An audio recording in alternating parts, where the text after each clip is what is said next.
We've made excellent progress at our 6th meeting of the Ukraine Defense Contact Group.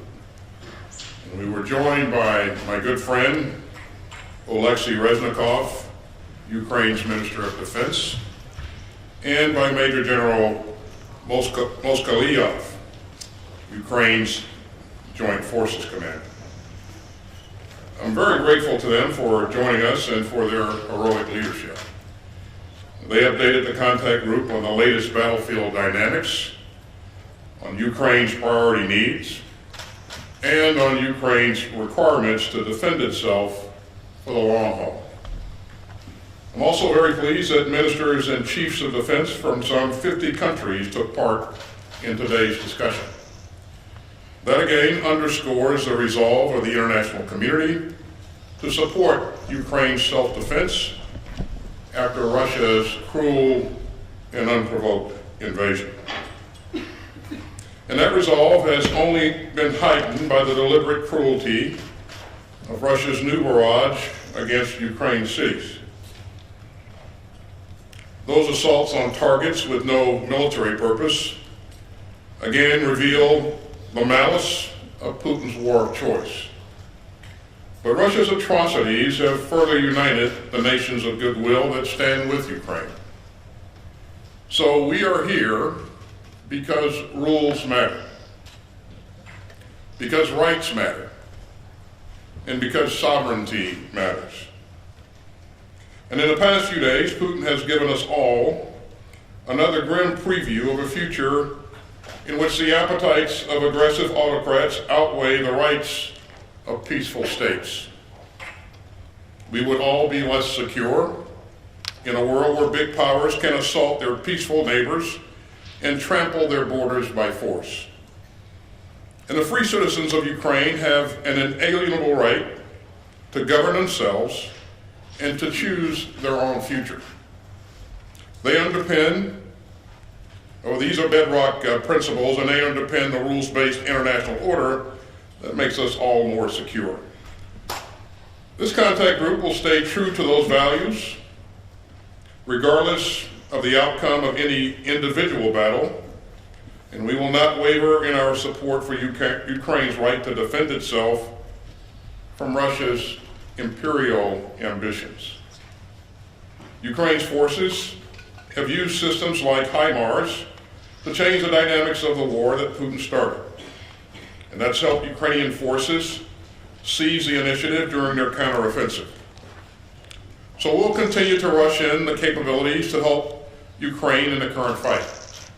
And I commend the contact group members who have moved heaven and earth to get weapons and equipment into the hands of the Ukrainian forces. At the same time, our allies and partners are driving hard to sustain Ukraine's defenders for the long haul. As the conflict has evolved, the mission of this contact group has evolved as well. So today, the contact group underscored our shared commitment to keep on supplying Ukraine's defenders with the capability that they will need in the difficult weeks, months, and years ahead. We discussed ways to do even more to train Ukrainian forces who are making such impressive use of their new capabilities. And we pushed to galvanize our industrial bases to fire up production for the systems to defend Ukraine, even while meeting our own security needs. The leaders here built on the important progress from the September 28th meeting of our national armaments directors under the auspices of this contact group. Denmark and the UK shared updates on several Copenhagen conference initiatives, including the UK's International Donors Fund for pooling international funding for critical capabilities. And as we increase our long-term support for Ukraine, transparency and accountability remain crucial. At today's meeting, we discussed the accountability measures Ukraine is using to ensure that advanced weapons are fully tracked. We also discussed ways to work together to build on our momentum and to meet new challenges. We know that Ukraine still needs even more long-range fires and air defense systems and artillery systems. along with other crucial capabilities. And I'm grateful to our many allies and partners who have raced to meet Ukraine's self-defense needs, often pulling from their own stocks or purchasing capabilities from domestic industry. And let me especially commend Germany for its recent delivery of an Iris-T air defense system. This critical donation will help Ukraine better defend its civilians from Russian airstrikes. And Germany also recently announced that it will deliver more Mars rocket systems and howitzers. And all that shows long-term support for Ukraine's defenders. I want to also recognize several countries doing especially important work together to ramp up production on key systems and reinvigorate their industrial bases. And so Norway, Germany, and Denmark have all invested in Slovakia's homegrown production of howitzers. And that just shows how much we can do when we come together in common purpose. These initiatives and many more will help us build momentum and ensure that the future Ukrainian armed forces are capable and have the ability to sustain themselves.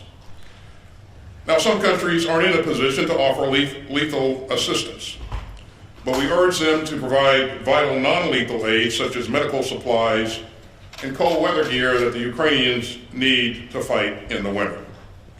Because every contribution counts, and the members of this contact group stand united in our support for Ukraine's self-defense through any season. We stand united by our commitment to the rules-based international order that underpins global security.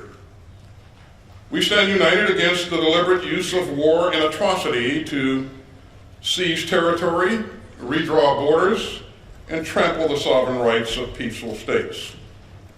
And as President Biden has said, we stand united against the global politics of fear, coercion, and conquest.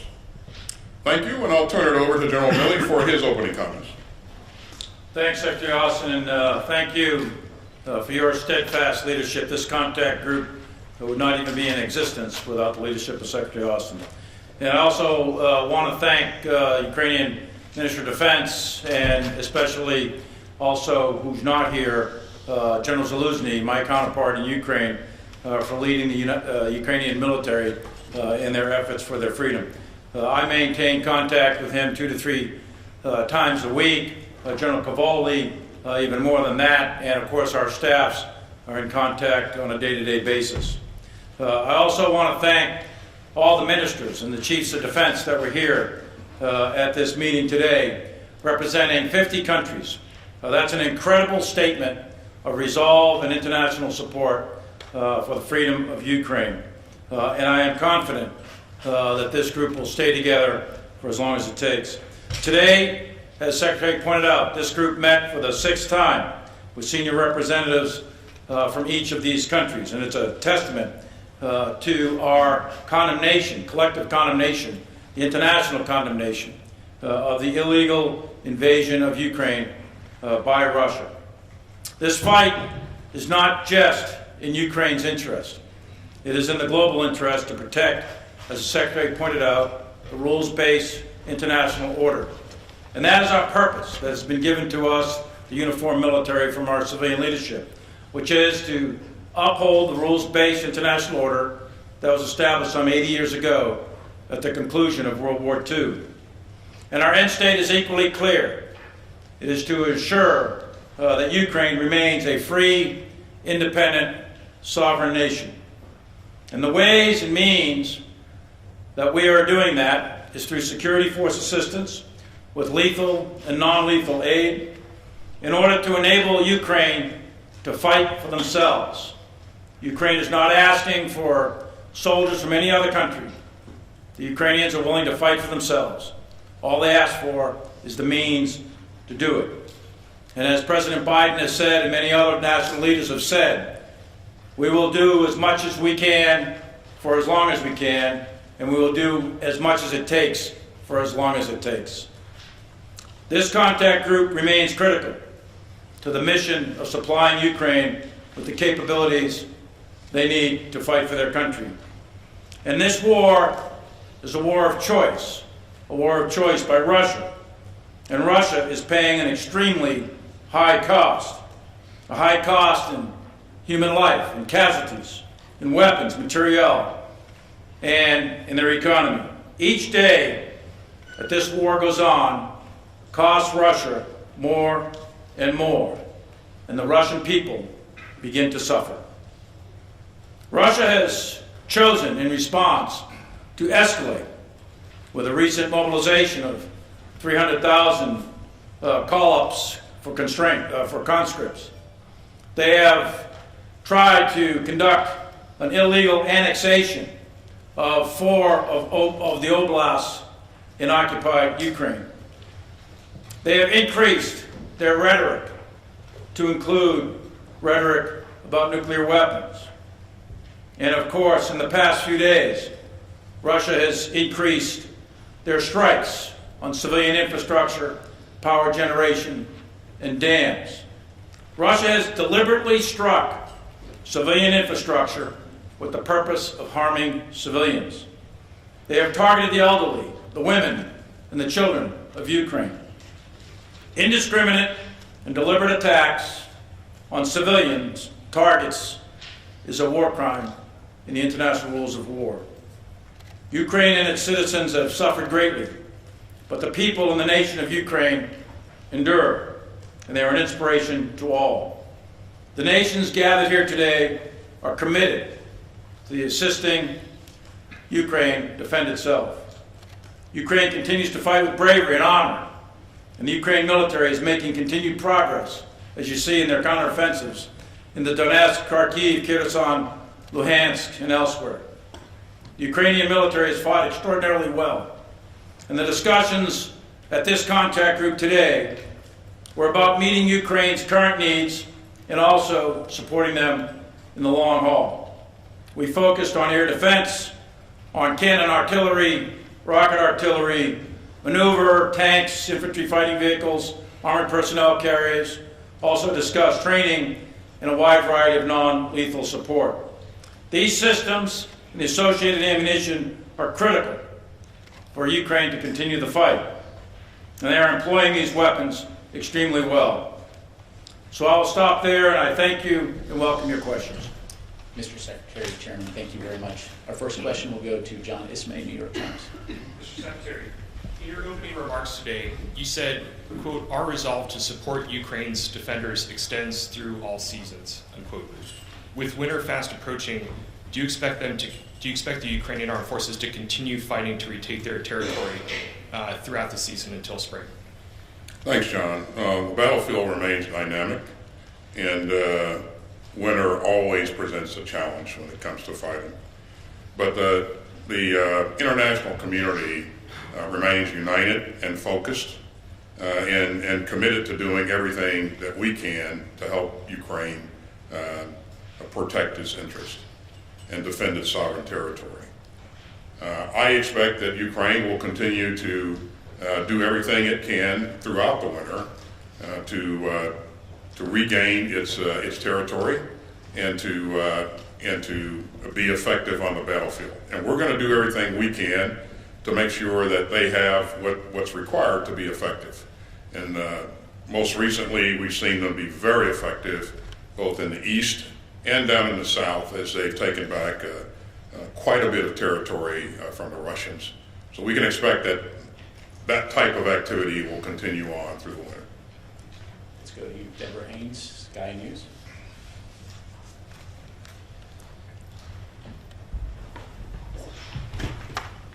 Thank you very much. A British spy chief this week said that Russia is running out of weapons. How concerned are you, though, about Western stockpiles and whether Western weapons could run out first, and specifically on air defense systems? Given the need from Ukraine, why are Western allies not sending these systems in faster? Is it because of a lack of political will or a lack of supplies? Well, it certainly is not a question of lack of will. The commitment, the resolve that the chairman and I witnessed in this contact group meeting today was inspiring, and that's what I told the members of the group. They remain committed to doing everything they can to generate additional capabilities. And you heard me say at the top that several countries are working together to expand capacity in their industrial base. And I think it's that kind of initiative, that kind of activity that will create other opportunities for us as we go forward. We talked about air defense, the requirement for additional air defense capabilities. And countries, I have every confidence that countries will do whatever they can, if they can, to generate additional capabilities.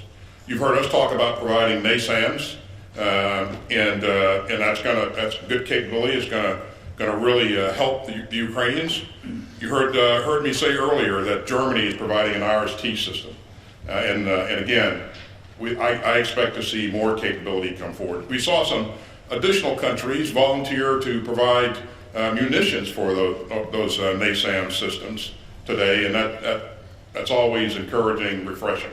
So the will is certainly there to do everything we can for as long as we can, and the commitment again was inspiring.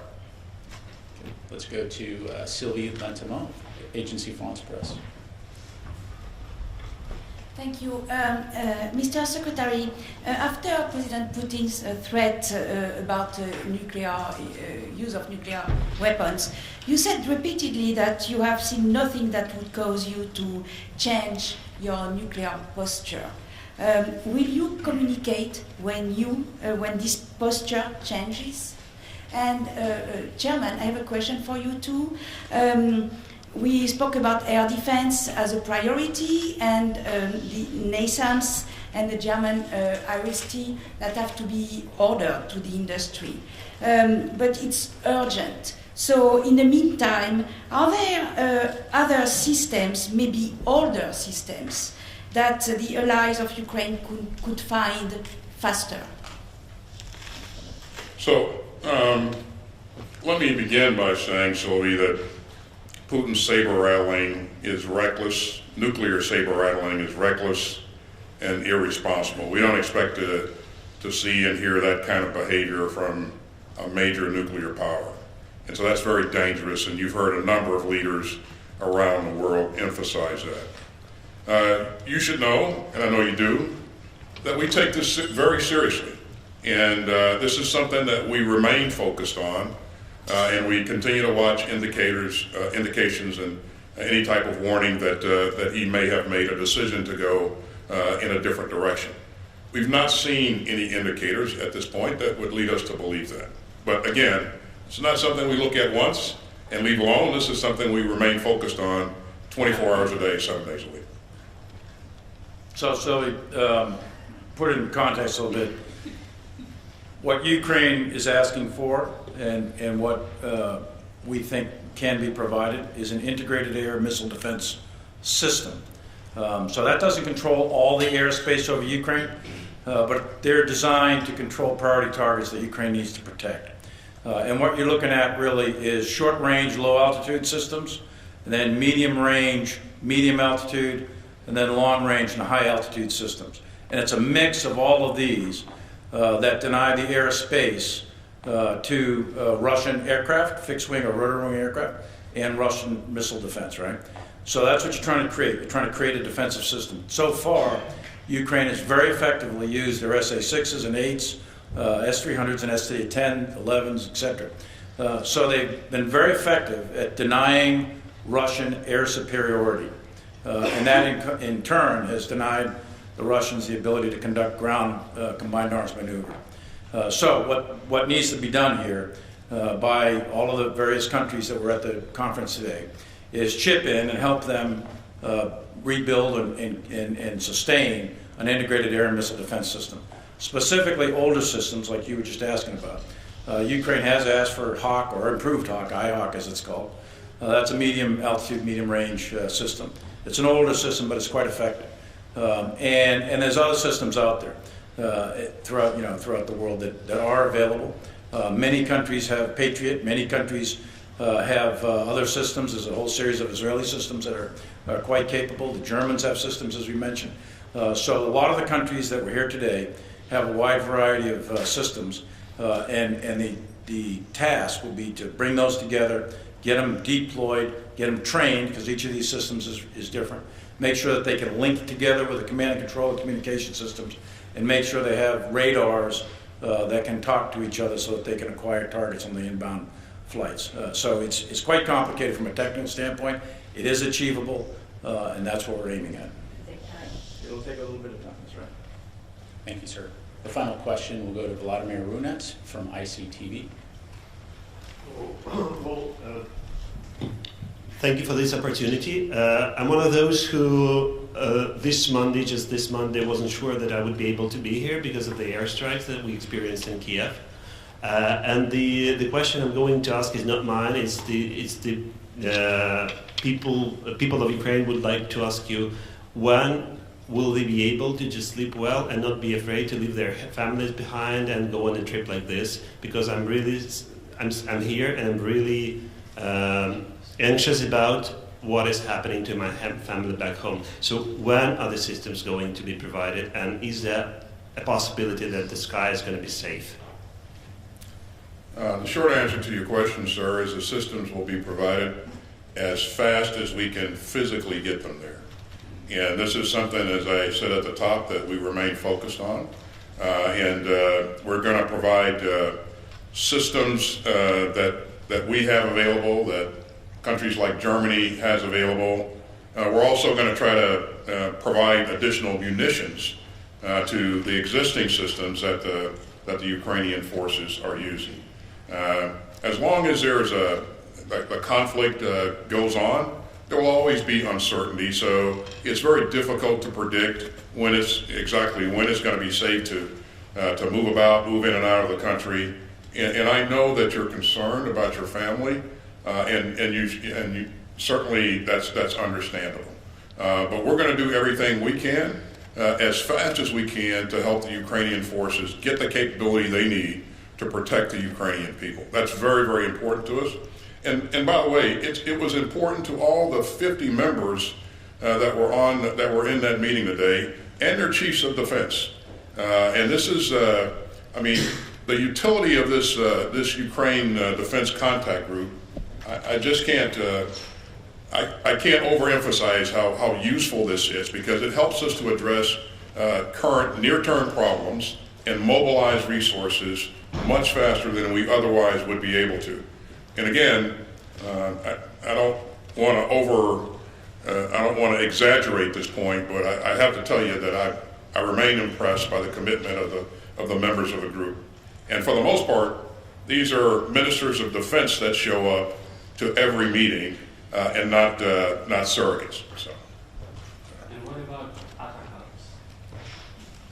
Sorry. I'm afraid that's all the time that we have available for today. Mr. Secretary, Chairman, thank you very much. Ladies and gentlemen, I appreciate it. This concludes our press conference. United States journalists and not anyone. I want to ask about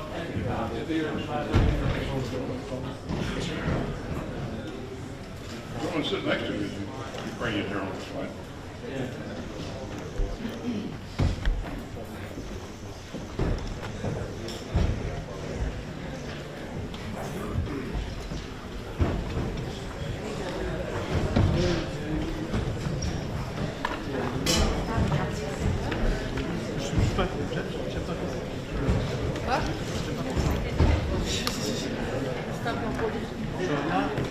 La courtoisie, monsieur, en Belgique.